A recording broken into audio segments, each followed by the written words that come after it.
மாப்பிள பிள்ளைங்கெல்லாம் குறை சொல்கிறதெல்லாம் இருக்குண்டா ஃபஸ்ட்டு. இப்போ இருக்க காலகட்டத்தில் பசங்களை பார்த்தாண்டா பிள்ளைங்க பயப்படுறாங்க. ஏன் தெரியுமா? நைட்டு ஒரு பொண்ணு தனியாக நடந்துட்டு இருக்கும்போது ஒரு பையனை பார்த்தா அவங்க அவங்க நடந்துட்டு இருக்காங்கன்னா அவங்க வீட்டில் போகணும். ஆனால் ஒரு பையனை பார்த்தா அவ்வளோ பயப்படுறாங்கடா. ஏன் தெரியுமா? இப்போ இருக்க காலகட்டத்தில் அப்படியே நடந்துக்கிட்டு இருக்கடா தப்பு தப்பா.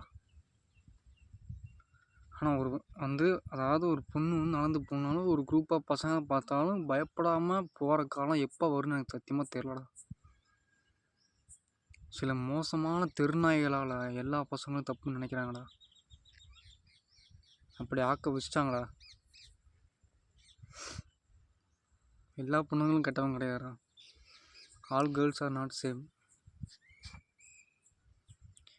சில பேர் நடந்த தப்புகளை வெளியே சொல்ல முடியாமல் கஷ்டப்பட்டுருக்காங்க இது வரைக்கும்.